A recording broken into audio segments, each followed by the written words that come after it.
Hey everyone, welcome back to the envygirls.com. I'm Amanda, and today I am going to be discussing self-care. If you follow us on the main site, you may have checked out my article on my personal experience with anxiety. And in the article, I discuss a lot about self-care and how self-care is important. But I think it's a really awesome time of the year to discuss self-care. A lot of people are graduating college and moving into the real world, and this is wedding season for a lot of people. So you might be planning a wedding, or you might be ending a relationship, starting a relationship, getting divorced, moving to a different country, moving to a different state. There's countless things going on in people's lives. So I think that this time of year is a huge time for transitions for a lot of people. So I think it's a great time to discuss self-care. Not that self-care is not important any other time of the year. Self-care is something that I'm personally very passionate about.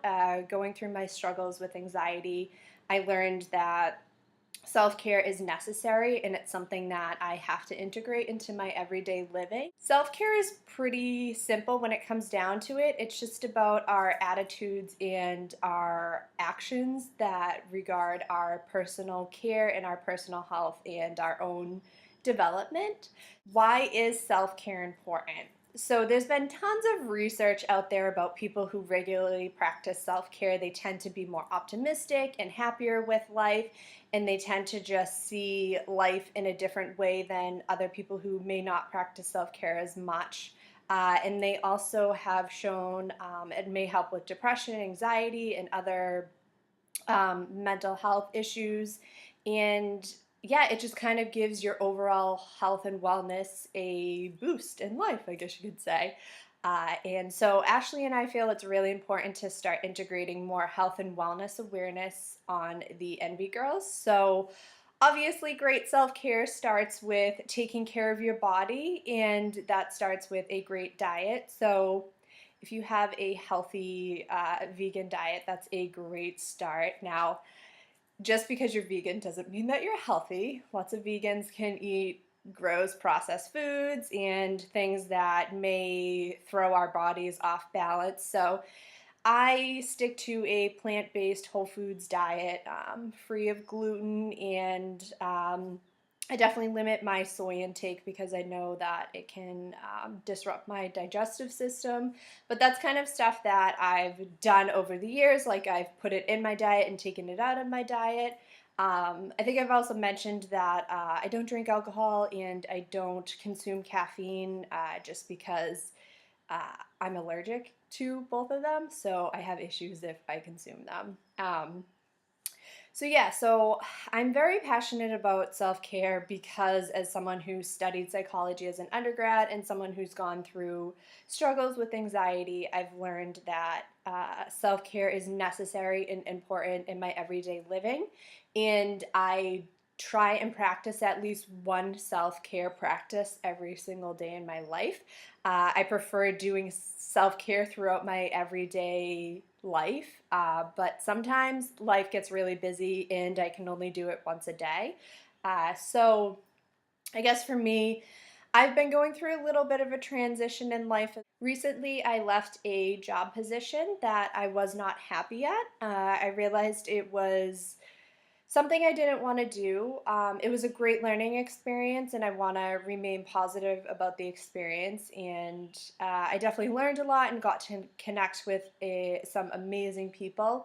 But I realized at the end of the day, I dreaded going there, and the position was causing a lot of anxiety for me.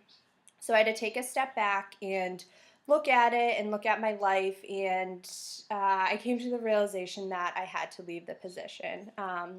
So leaving that position, I actually now work full-time from home. I have two new positions, which I love, and it's been amazing, and I love working from home because it allows flexibility in my life and it allows me to work on other projects because I'm not spending like 3 hours a day commuting to work, which I was doing beforehand. So I get to spend that time working on projects I'm passionate about. It's been a definitely like a life transition, and learning two new positions is very overwhelming. And especially when you work from home, everything's online, and you can't just run down to your coworker's office and be like, hey, how do you do this? You know, you got to email or you got to do things through Skype. So it's definitely been something new in a learning process.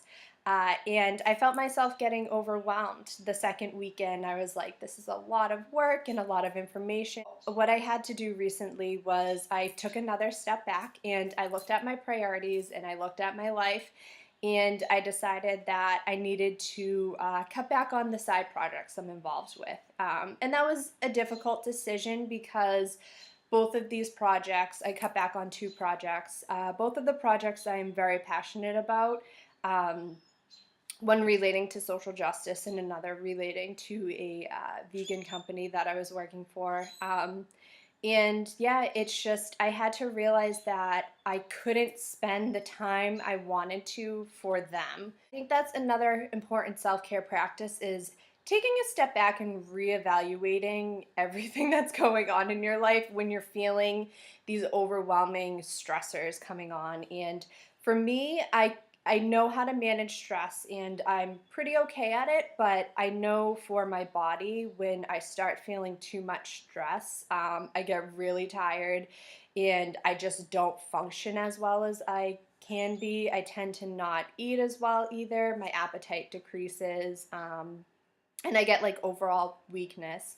So I had to take a step back, and yesterday I decided to stop working at 4:30 in the afternoon, which is a big deal for me because I can be up until 1 o'clock in the morning working. So I decided to stop working at 4:30, and I went out to dinner with my mom and my sister, and that was probably one of the best self-care things that I could have done that day, is just disconnect, unplug from my life, and just enjoy their company. Um, I think for me, one of my greatest self-care practices is just connecting with people without distractions. Like, it's just amazing, and it's a way for me to zone out and not focus on work. In my everyday life, I try and exercise or do something active every single day, whether that's taking a walk, going to the gym, practicing yoga. The healthy diet and keeping regular exercise is a great self-care practice. But on top of that, I also like to switch it up because I think it's important to incorporate other self-care practices. So for some people, it may be running or painting or reading a book or going to the beach. For me, I tend to gear towards alternative therapies. So I enjoy going to acupuncture or reflexology or getting massages or facials or Reiki, which is super awesome. I tend to do a lot of stuff surrounding rebalancing energies because I feel energy can be thrown off pretty quickly when we're in stressful times, and how we can learn to rebalance during those times. And another great self-care practice is therapy. I say this in my anxiety article, the importance of going to therapy. I'm a huge advocate for it. I also realize that it's not for everyone, but I think that the self-exploration that happens in therapy is amazing, and your therapist will also discuss self-care practices with you as well. It's also a great way to work on um, how we can change the way we deal with stress, or how we can learn about ourselves, or kind of like why we do the way we do certain things.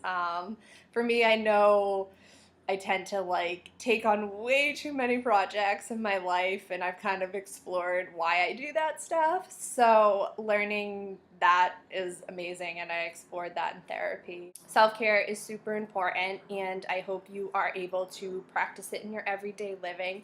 I know it can be difficult, if you're a full-time mom or dad, you're working full-time and you have children, and it's really hard to get self-care practice in. You can talk to your partner at the end of the day, even if it's for 10 minutes. That's a great self-care practice. Just talk about your emotions and how you're feeling. Even a guided meditation for 10 minutes before you go to bed at night, or taking the kids to the park, that's great. You're the most important person, and if you don't take care of yourself, you can't take care of other people and your jobs and everything else in the world. So please take care of yourself. And if you have any self-care practices, we would love to hear about them. And I will also put the anxiety article in the description below. And if you have any questions about self-care, let us know. We love hearing from you all. So I hope you have a wonderful rest of the week, and we will see you all next time.